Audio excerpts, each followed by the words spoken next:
부활절 둘째 주일을 맞아 주님께 경배드리기 위하여 이 자리에 모이신 모든 분들을 주님의 이름으로 환영합니다.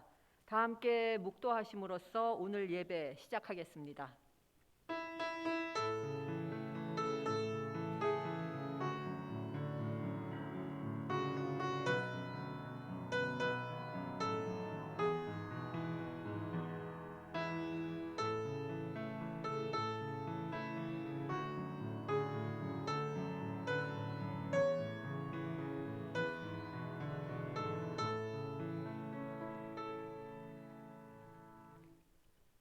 여호와는 나의 능력과 찬송이시요 또 나의 구원이 되셨도다. 의인들의 장막에는 기쁜 소리, 구원의 소리가 있으며 여호와의 오른손이 권능을 베푸시며 여호와의 오른손이 높이 들렸으며 여호와의 오른손이 권능을 베푸시는도다. 내게 의의 문들을 열지어다. 내가 그리로 들어가서 여호와께 감사하리로다. 주께서 내게 응답하시고 나의 구원이 되셨으니 내가 주께 감사하리이다. 아멘. 다 함께 자리에서 일어나셔서 찬송 부르시겠습니다.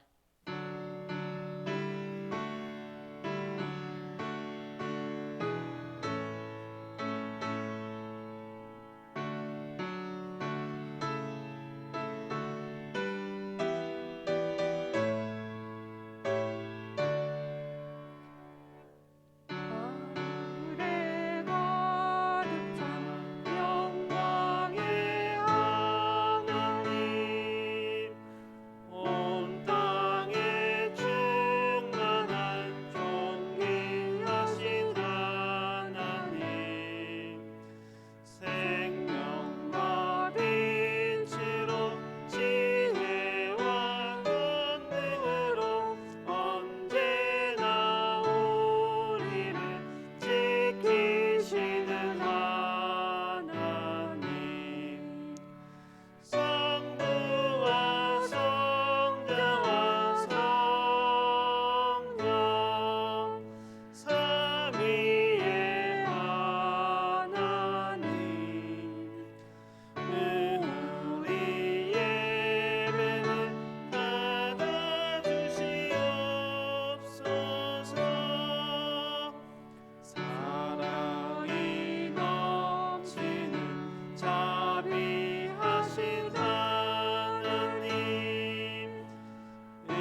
함께 서신 채로 사도신경으로 저희들의 신앙을 고백하시겠습니다.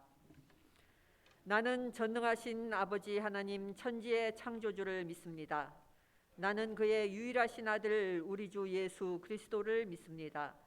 그는 성령으로 잉태되어 동정녀 마리아에게서 나시고 본디오 빌라도에게 고난을 받아 십자가에 못 박혀 죽으시고 장사된 지 사흘 만에 죽은 자 가운데서 다시 살아나셨으며 하늘에 오르시어 전능하신 아버지 하나님 우편에 앉아 계시다가 거기로부터 살아있는 자와 죽은 자를 심판하러 오십니다. 나는 성령을 믿으며 거룩한 공교회와 성도의 교제와 죄를 용서받는 것과 몸의 부활과 영생을 믿습니다. 아멘. 교독문 교독하시겠습니다. 하나님께서 그를 사망의 고통에서 풀어 살리셨으니 이는 주 예수 그리스도로 말미암아 우리에게 승리를 주시는 하나님께 감사하노니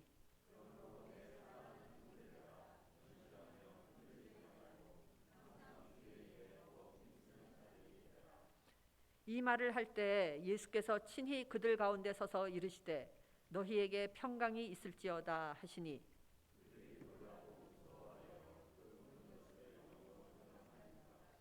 예수께서 이르시되 어찌하여 두려워하며 어찌하여 마음에 의심이 일어나느냐.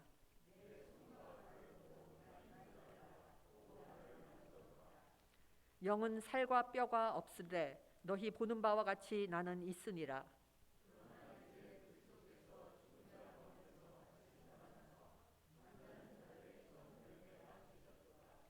예수께서 이르시되 나는 부활이요 생명이니 나를 믿는 자는 죽어도 살겠고 무릇 살아서 나를 믿는 자는 영원히 죽지 아니하리니 이것을 내가 믿느냐. 이르되 주여 그러하외다. 주는 그리스도시요 세상에 오시는 하나님의 아들이신 줄 내가 믿나이다. 아멘. 이 시간은 저희들이 하나님과 이웃을 향해 지은 저희들의 죄를 고백하는 기도를 침묵으로 드리시겠습니다.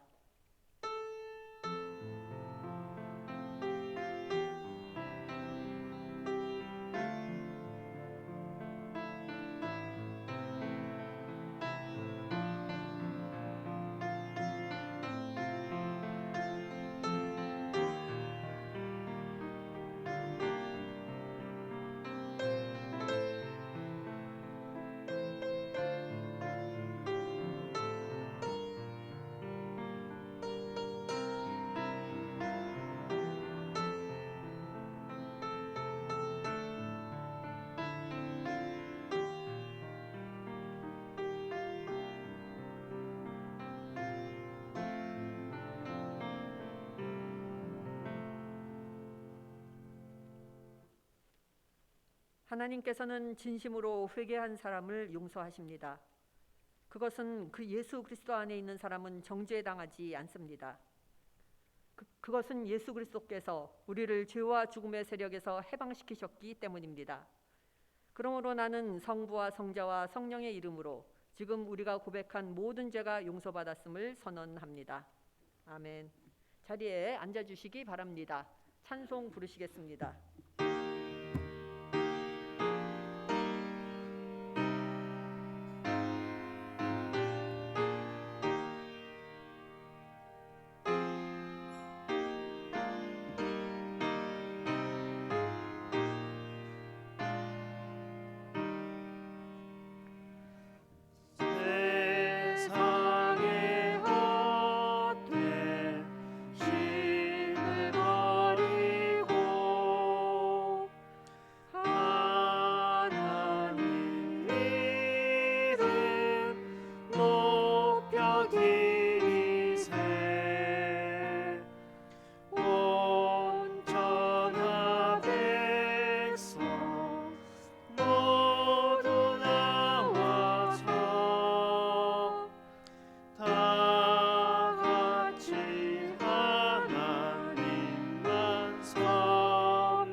다 함께 기도드리시겠습니다.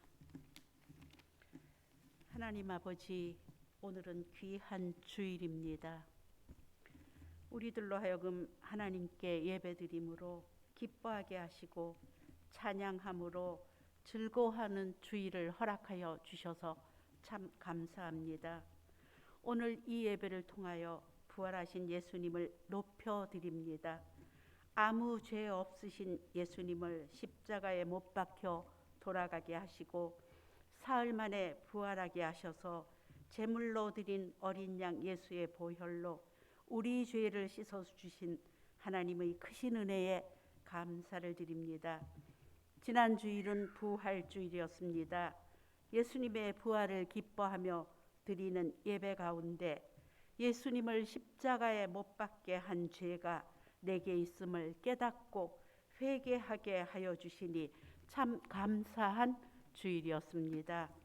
사랑의 아버지 하나님, 이곳에 아버지의 뜻으로 세워주신 우리 대학교회를 위하여 기도합니다. 이 대학교회를 통하여 예배에 나오는 모든 성도들이 그리스도의 십자가를 통한 구원과 생명을 얻을 수 있는 믿음의 장이 되게 하여 주시고 그리스도의 몸된 교회의 사명을 우리 대학교회가 잘 감당할 수 있게 하여 주시옵소서. 우리 교회에 보내주신 사역자님들을 위해 기도합니다. 김영애 담임 목사님을 세워주셔서 감사드립니다. 영육간의 강건함으로 맡겨주신 사역 은혜와 지혜로 잘 감당하게 하여 주세요. 또한 송하재 전도사님을 보내시어 청년 사역을 담당하게 하시니 이 청년 사역 위에도 하나님의 손길이 함께 하시어 귀한 사역 잘 감당하게 하여 주시기를 간절히 바라고 원하옵나이다.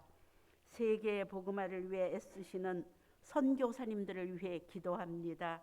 힘든 상황 속에서도 하나님의 뜻 가운데 모든 인류가 하나님의 사람이 되게 애쓰시는 그들의 손길을 기억하시고 어떤 상황에서도 하나님이 그들을 지켜주시기를 이 아침 우리 주님께 간절히 기도로 올려드립니다.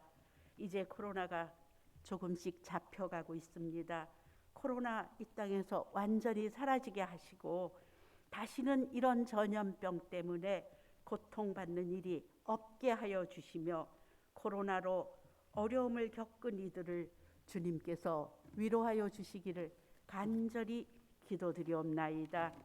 우리 교회 성도님들 가운데 원치 않는 건강상의 문제로 고통을 받고 계시는 성도님이 계시는 줄 알고 있습니다. 주님께서 이분들 위해 안수하여 주시고 건강하게 회복시켜 주시기를 간절히 간구드리옵나이다.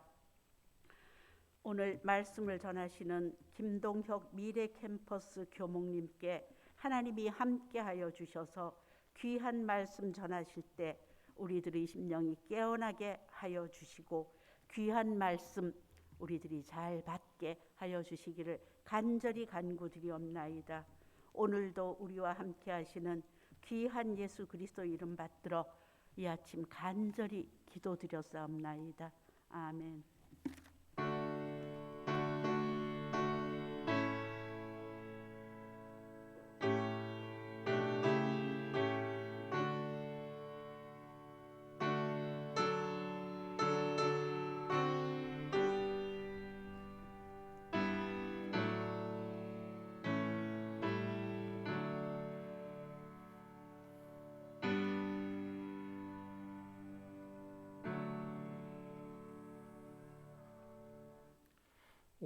오늘 우리에게 주시는 하나님의 말씀은 창세기 35장 1절에서 15절까지입니다.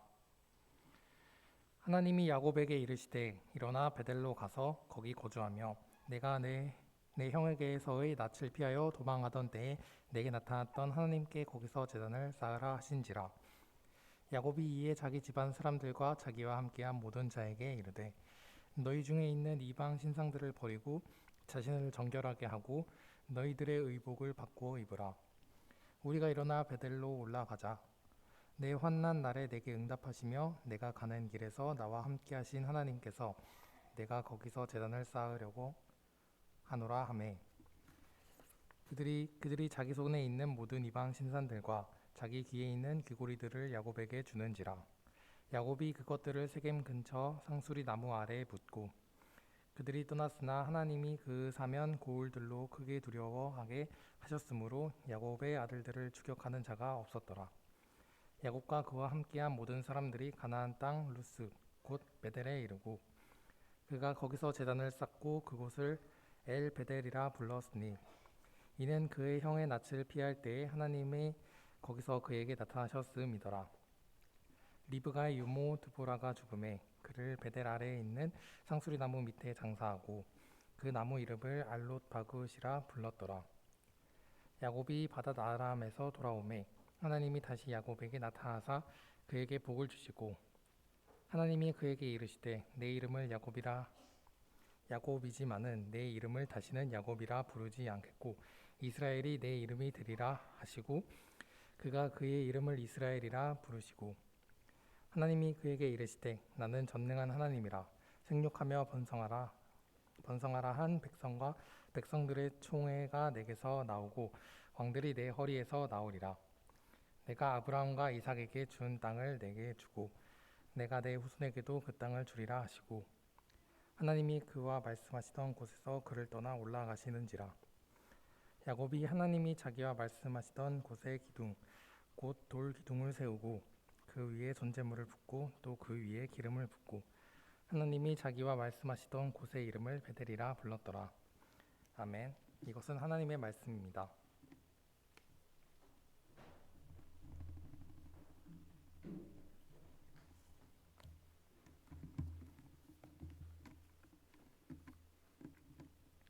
안녕하세요.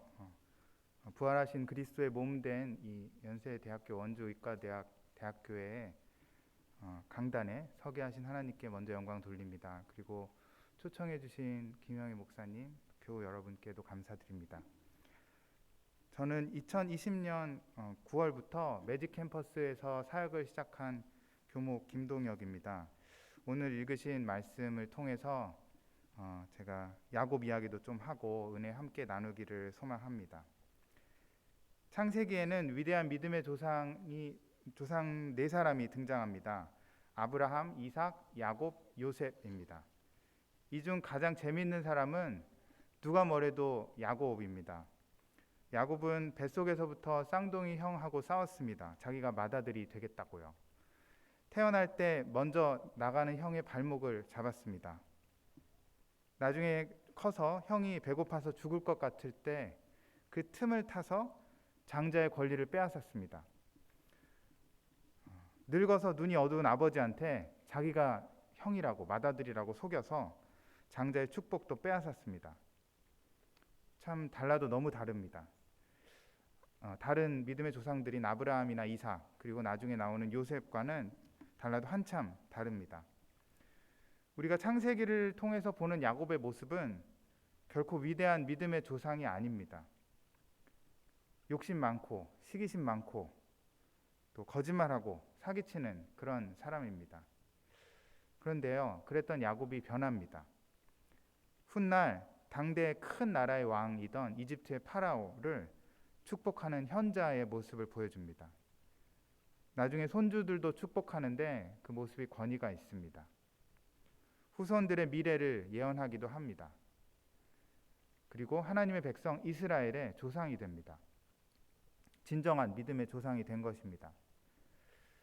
욕심꾸러기, 거짓말쟁이, 사기꾼 그렇던 야곱이 어떻게 이렇게 위대한 믿음의 조상이 되었을까요? 야곱은 처음부터 형 에서와 애증의 관계였습니다. 야곱은 형 에서의 장자권을 늘 탐냈습니다. 아버지 이삭이 늙어서 앞을 못 보게 되었을 때 어머니 리브가하고 모의해서 결국 장자의 축복을 빼앗았습니다. 그걸 알게 된 형은 야곱을 죽이려고 했고 어머니 리브가는 야곱을 자기 오빠네 집으로, 그러니까 야곱의 외삼촌한테로 피신을 보냈습니다. 외삼촌 집에 간 야곱은 20년 동안 많이 고생을 합니다. 외삼촌에게 노동력을 착취당했습니다. 그렇지만 그런 와중에도 하나님이 돌보셨기 때문에 결혼도 했고 재산도 많이 모았습니다. 고향이 그리워진 야곱은 이제 큰 무리를 이끌고 고향으로 출발을 합니다. 브엘세바로요. 그런데 막상 근처에 오자 이제 형이 무서워졌습니다. 그래서 에서를 만나기 전날 막 고민을 하고 있는데 그때 하나님의 사자가 오셔서 야곱을 만나 주십니다. 야곱은 하나님의 사자에게 자신을 축복해달라고 막 조릅니다. 하나님의 사자는 야곱을 축복했고 또 이스라엘이라는 새 이름도 그때 주었습니다. 다음 날 에서하고 야곱이 만났는데 기적이 일어났습니다. 싸운 게 아니라 전에 에서가 형이 야곱을 죽이겠다고 막 그랬었는데 이날의 상봉은 우에 있는 형제의 상봉이었습니다. 에서는 야곱을 자기가 살고 있는 세일로 오라고 초청을 합니다. 야곱은 며칠 후에 조인하겠다고 따라가겠다고 말을 했습니다. 그렇지만 헤어진 야곱은 약속을 지키지 않았습니다. 세일로 가지 않고요. 형이 있는 세일로 가지 않고 세겜이라는 곳으로 갔습니다. 에서하고 화해를 했음에도 여전히 에서를 두려워한 것입니다. 야곱은 세겜에서 아마 편히 머무르려고 했던 것 같습니다. 여기까지가 이제 34장 시작될 때까지 이야기인데요. 34장을 보시면 무시무시한 사건이 일어납니다. 야곱의 외동딸, 하나밖에 없는 딸 디나가 그곳 추장에게 성폭행을 당했습니다. 젊은 추장이었던 것 같습니다. 그 일이 있은 후에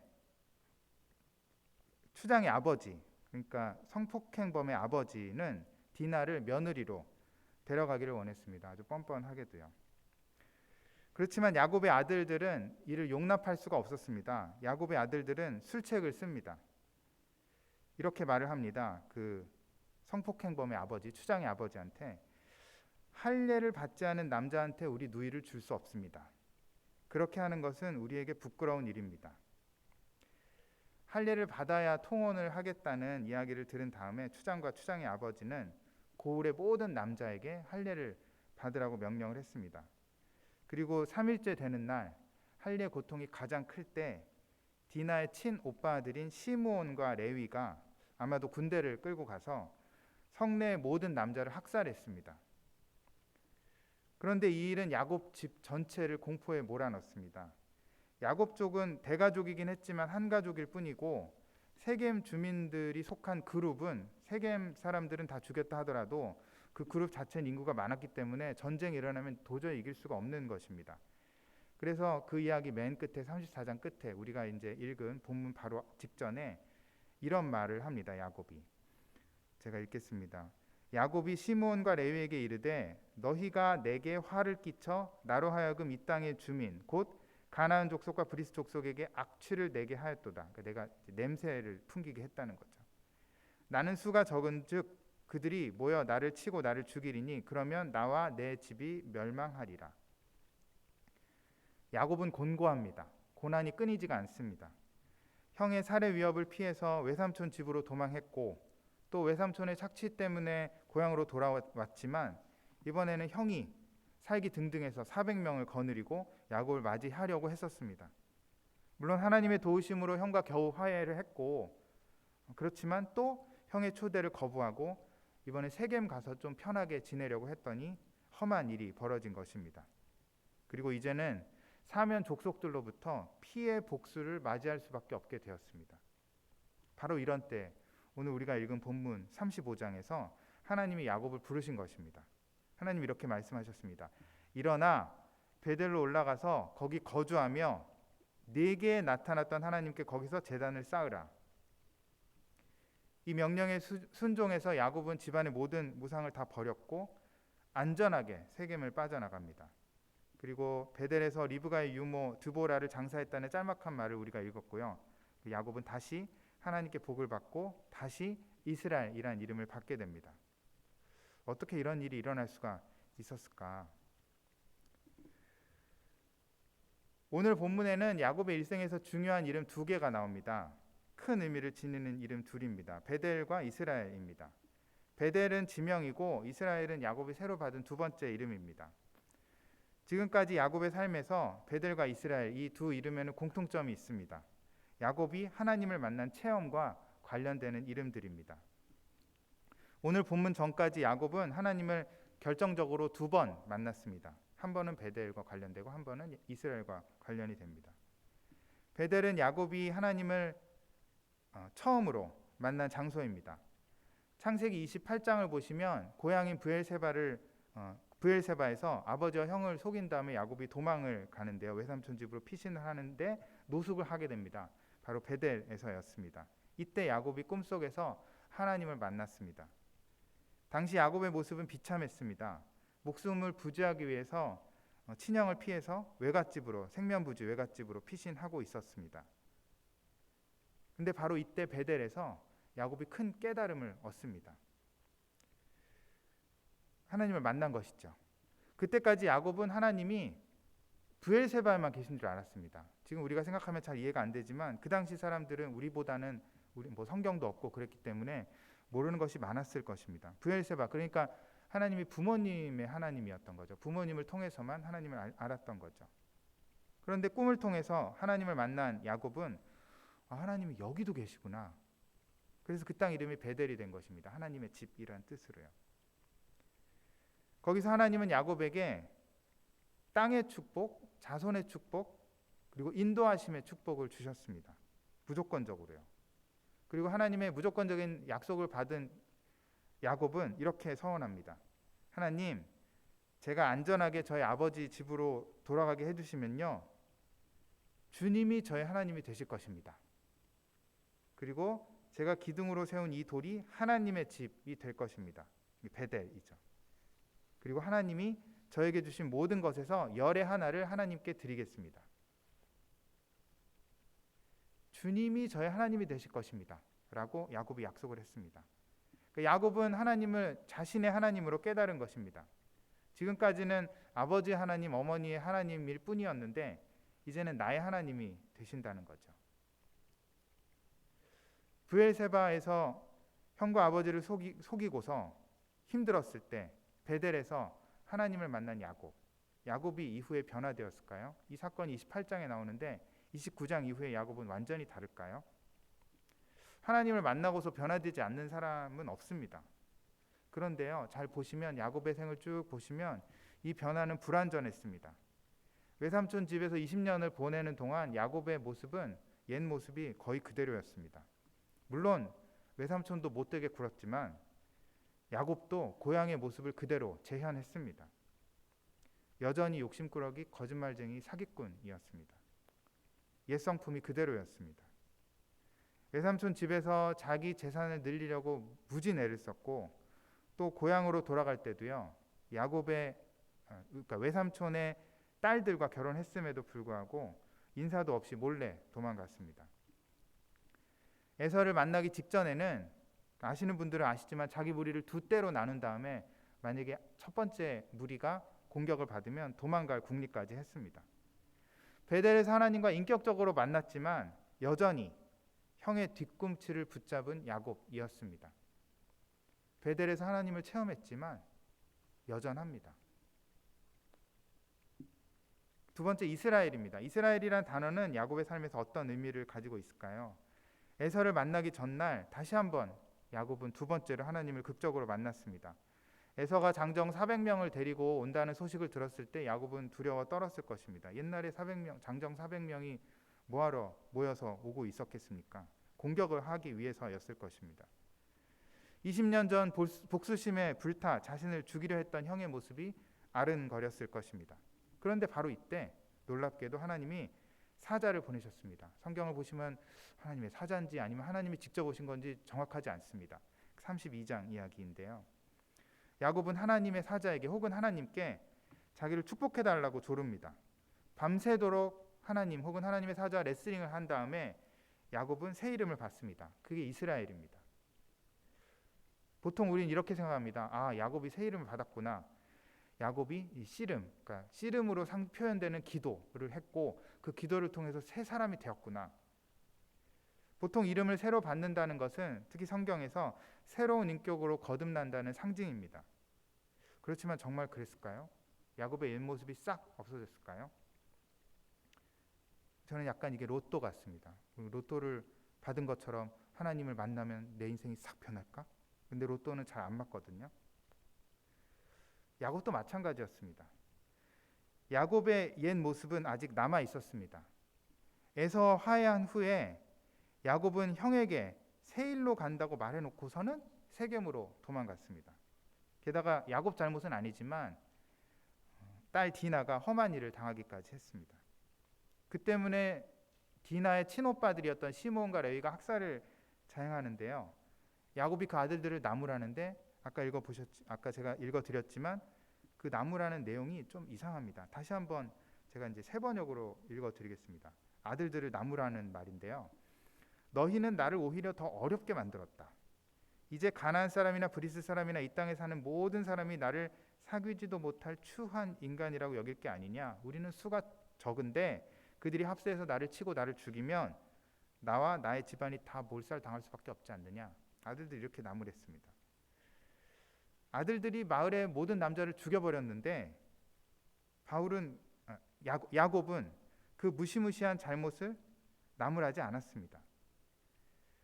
얼마 전에 하나님을 만났고 하나님이 야곱을 놀랍게 보호해 주셨는데 야곱이 아들들을 꾸짖는 이유가 단지 보복이 두려워서였습니다. 너무나 곤고할 때 하나님을 만났고 새 이름 이스라엘도 받았는데 야곱은 여전합니다. 삶은 평안하지 못하고 성품은 거듭난 성품이 아닙니다. 어떻습니까? 야곱은 하나님을 만나는 체험을 2번이나 했습니다. 놀라운 체험이었습니다. 그렇지만 야곱의 인격은 거의 그대로였습니다. 저는 이런 야곱의 모습에서 제 모습을 봅니다. 저도 하나님을 만나는 체험 여러 번은 아니지만 그래도 몇 번 했습니다. 2번은 넘은 것 같습니다. 근데 저의 옛 성품이 저를 여전히 지배합니다.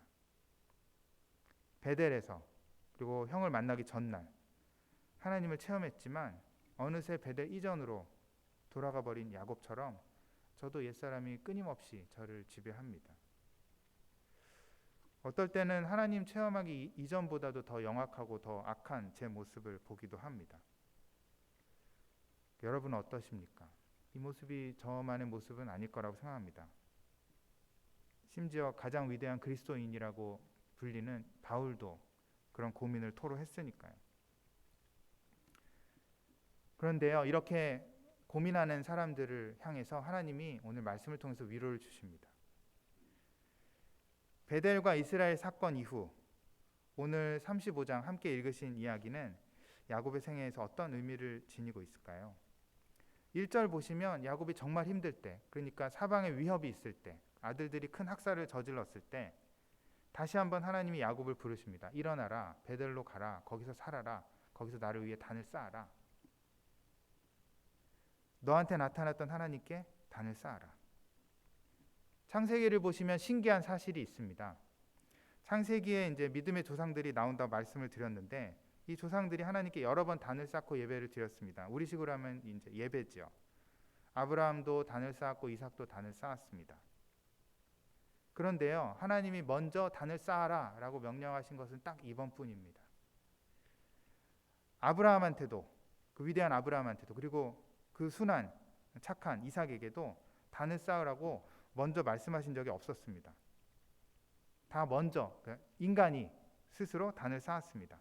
그런데 여기선 다릅니다. 하나님이 야곱을 먼저 부르셨습니다. 딸이 해를 당했을 때, 아들들이 큰 살육을 저질렀을 때, 온 가족이 복수의 위협에 처했을 때 하나님이 먼저 야곱을 부르신 것입니다. 가장 힘들 때, 가장 캄캄할 때 하나님이 먼저 야곱을 부르신 것입니다. 야곱의 구원은 하나님의 열심으로 시작되었습니다. 하나님이 시작하셨습니다. 그런데 주의 깊게 보아야 할 것이 있습니다. 1절에서 하나님 편에서 시작된 놀라운 구원이 있는데요. 2절, 3절, 4절을 보시면 인간의 철저한 순종으로 이어집니다. 2, 3, 4절 보시면 야곱은 가솔들한테 이방 우상들을 처분하라고 명령합니다. 이국에서 들여온 우상들을 처분하라고요. 그런데 하나님은 그런 명령하시지 않았습니다. 우상을 없애고 단을 쌓아라 이렇게 하시지 않았습니다. 이거는 야곱이 그냥 혼자 생각한 겁니다. 야곱이 자발적으로 내린 명령입니다. 하나님은 아무것도 문책하지 않으셨습니다. 그냥 야곱을 처음 만난 그 대면의 장소, 첫 대면의 장소로 부르시기만 하셨습니다.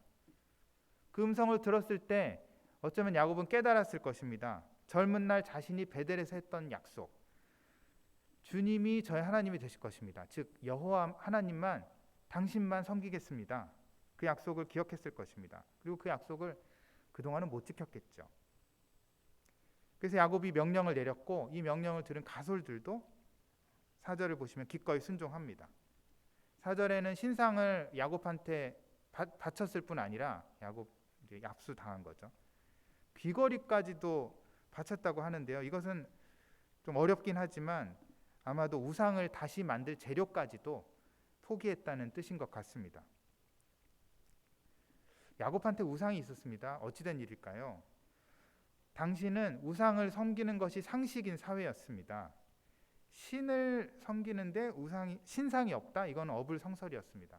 신을 섬기는데 신상이 없는 종교는 거의 없었습니다. 하나밖에 없었습니다. 이스라엘의 신앙이요.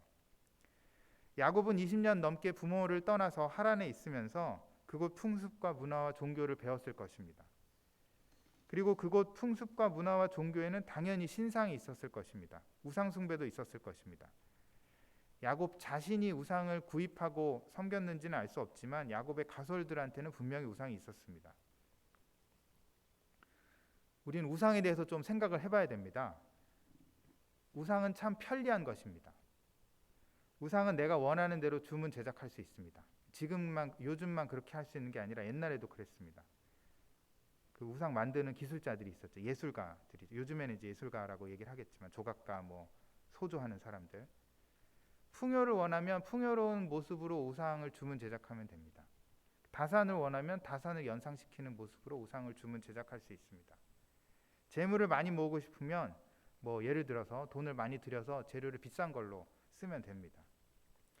이스라엘 사람들의 우상 숭배는 두 종류가 있었을 것입니다. 하나는 아예 다른 나라의 신을 들여와서 신상이나 신을 들여와서 섬기는 것입니다. 그거는 이제 이방 신을 섬기는 거죠.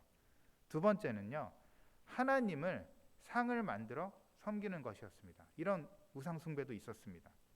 그러니까 하나님은 첫 번째 계명에서는 다른 신을 다른 신을 두지 말라라고 금하셨고, 두 번째 계명에서는 보시면 신상을 만들지 말라고 하시는데 나의 모습을 상상하면서 신상을 만들지 말라, 그런 의미로도 해석할 수 있습니다. 이거 옛날 얘기일까요? 그런데요. 오늘날 우리는 우상 숭배에서 자유로울까요? 둘 다요? 하나님 대신에 뭐 더 중요하게 여기시는 것 혹시 있으십니까? 아니면 하나님을 내 생각대로 주문 제작해서 섬기지는 않나요? 그러니까 나를 하나님께 맞추는 게 아니라 하나님을 나한테 맞추려 하시지 않습니까? 하나님을 내 생각대로 그려내고 빚어내고 조각하시진 않습니까? 나를 예수 닮게 하시는 하나님이 아니라 돈 주시는 하나님, 잘되게 하시는 하나님, 명예 주시는 하나님, 지켜주시는 하나님으로 제작하진 않나요? 어떻게 보면 우상 숭배가 의외로 우리에게도 가까이 있습니다.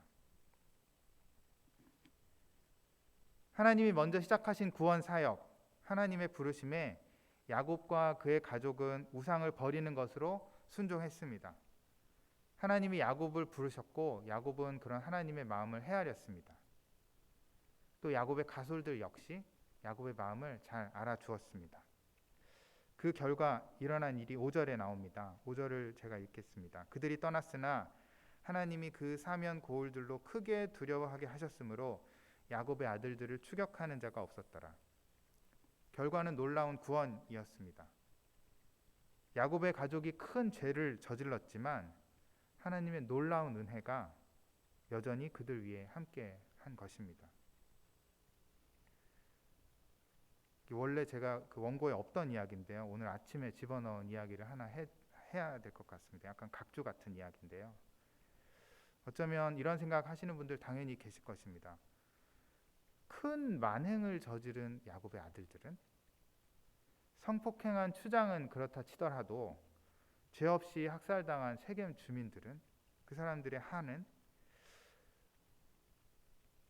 제가 이제 이 이야기는 오늘 하지 않으려고 합니다. 오늘 그러니까 우리가 말씀을 쭉 읽을 때는 그런 부분을 무시할 수 없겠지만 오늘 제 이야기는 하나님과 야곱의 관계에만 집중하려고 합니다. 제가 그렇지만 이 하나님의 정의에 대한 부분을 완전히 무시하는 것은 아니라는 말씀을 드리고 싶습니다.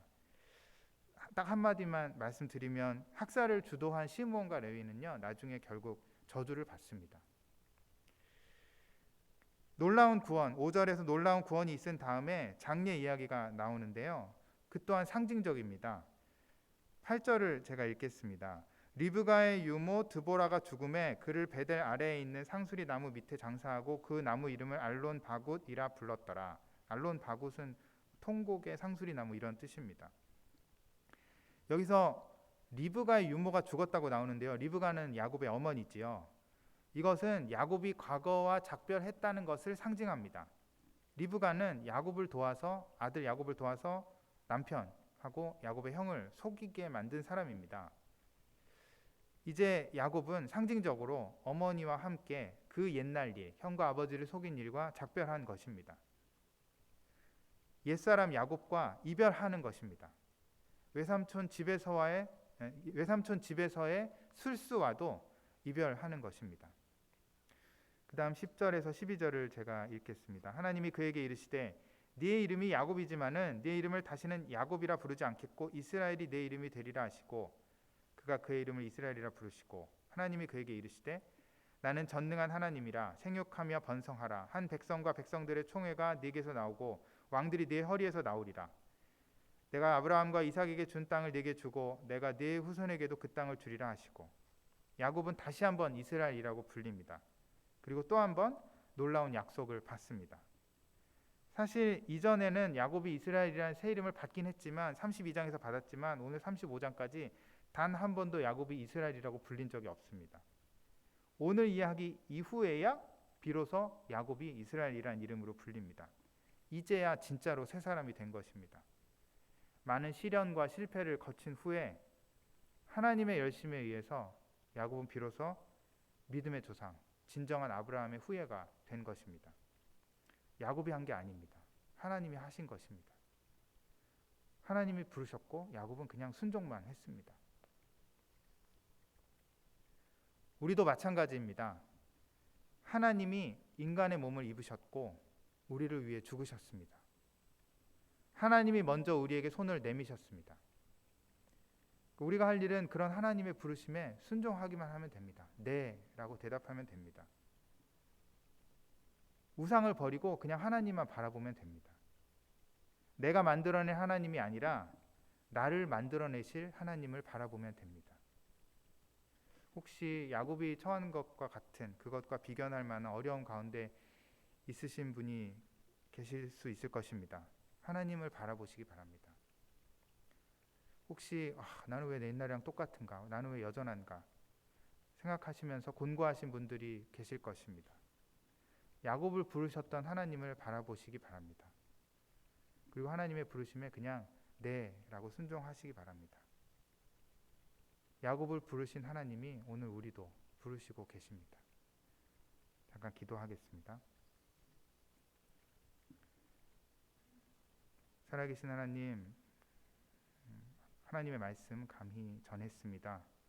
이 말씀이 우리의 결단으로 이어지게 하시고 하나님께서 저희를 늘 사랑하신다는 것, 어떤 경우에도 버리시지 않는다는 사실을 저희가 잊지 않도록 하여 주시옵소서. 예수 그리스도의 이름으로 기도합니다.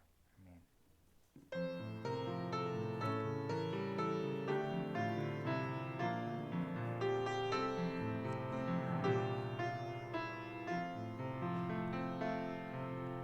이 말씀 따라 사는 동안 지치지 않게 하시고 이 말씀 따라 사는 동안 주님 나라 이루소서.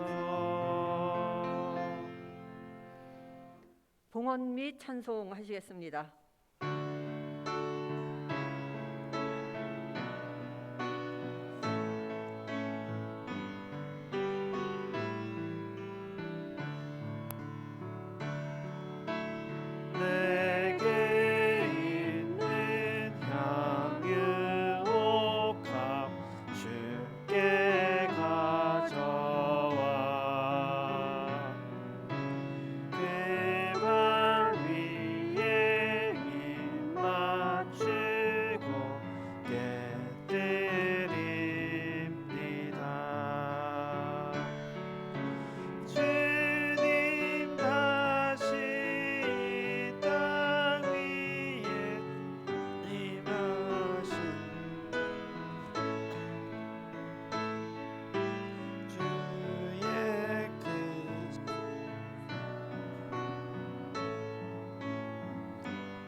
받아주소서.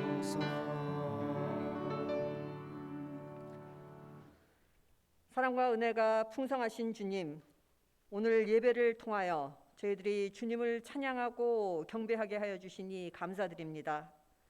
또한 저희들에게 필요한 것들을 채워주시고 저희들이 힘들고 어려울 때 저희들에게 찾아오심으로써 그 어려움을 헤쳐나갈 수 있는 지혜와 힘과 용기를 주시는 주님의 은혜에 감사드립니다. 이 시간 저희들이 주님으로부터 받은 것들을 감사드리며 주님의 사랑과 은혜에 보답하기 위하여 이 시간 마음과 정성을 모아 주님께 예물을 바칩니다. 이 예물을 기쁘게 받아주시옵소서. 또한 이 예물이 쓰여질 때 주님의 은혜와 사랑의 풍성한 결실이 맺어지게 하여 주시옵시고 그 가운데 하나님 나라의 기쁨을 저희 모두가 누리게 하여 주시옵소서. 감사드리오며 이 모든 말씀 예수님 이름으로 기도드립니다. 아멘. 자, 성도의 교제 시간입니다. 앞뒤 좌우에 계신 분들과 인사 나누어 주시기 바랍니다.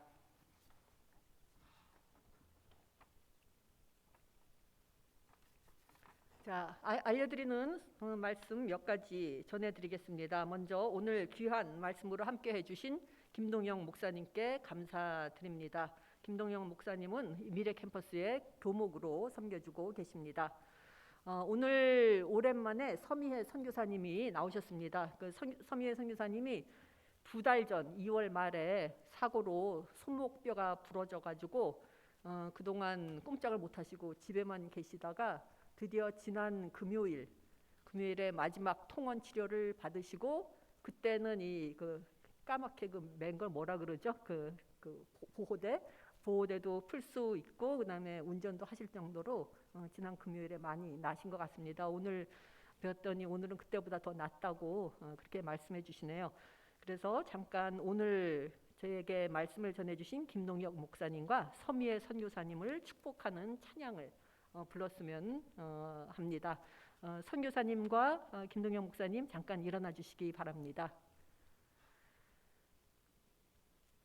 예, 축복송 부르겠습니다.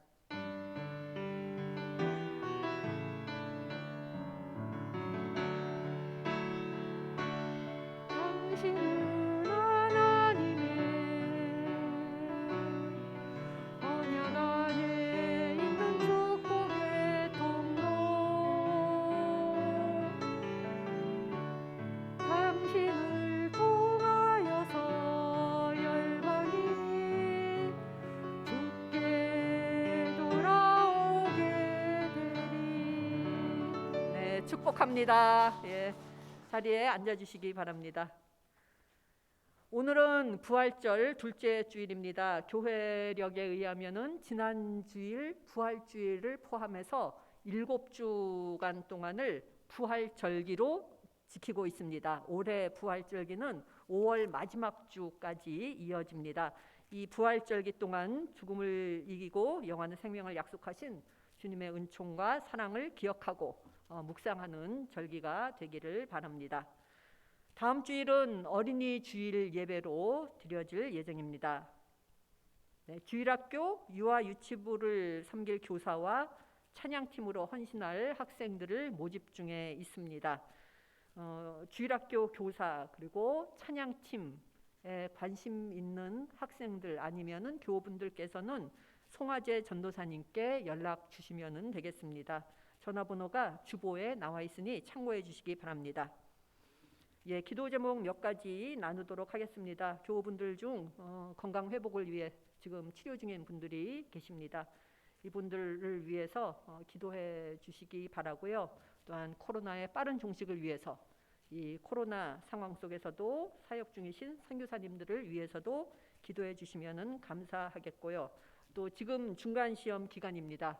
중간 시험을 치르고 있는 대학교의 청년들을 위해서도 함께 기도해 주시면 감사하겠습니다. 네, 모두 자리에서 일어나 주시기 바랍니다. 예수 그리스도 안에서 새 생명을 얻은 여러분에게 권고합니다. 게으른 사람들을 훈계하고 소심한 사람들을 격려하며 약한 사람들을 붙들어주고 모든 사람들을 인내로 대하십시오. 여러분 중에서는 악을 악으로 갚는 사람이 하나도 없도록 하고 언제나 남에게 선을 행하도록 힘쓰십시오. 항상 기뻐하십시오. 늘 기도하십시오. 어떤 처지에서든지 감사하십시오. 이것이 그리스도 예수를 통해서 여러분에게 보여주신 하나님의 뜻입니다. 아멘.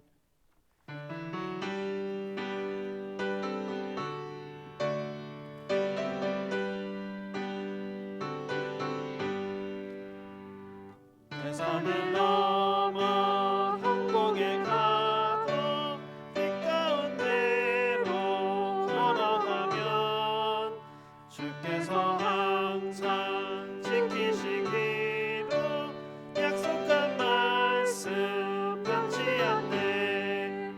하늘의 영광 하늘의 영광 나의 맘속에 차고도 넘쳐 할렐루야를 힘차게 불러 영원히 주를 찬양하리. 캄캄한 밤에 다닐지라도 주께서 나의 길 되시고 나에게 밝은 빛이 되시니 길 잃어버릴 염려 없네. 하늘의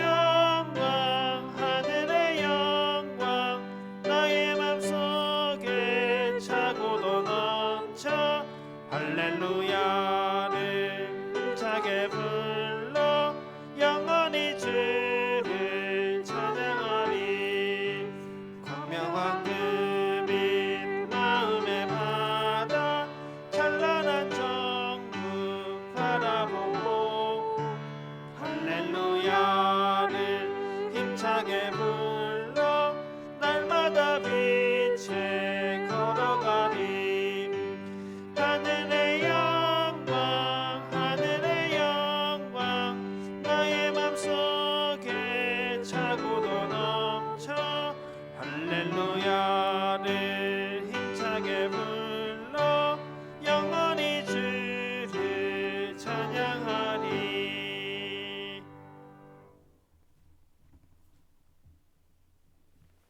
이젠 우리 주 예수 그리스도의 은혜와 하나님 아버지의 사랑과 성령의 교통하심이 먼저 찾아오신 하나님께 순종하기 원하는 우리 대학교의 모든 교우들 위해 함께 하시기를 간절히 축원하옵나이다. 아멘.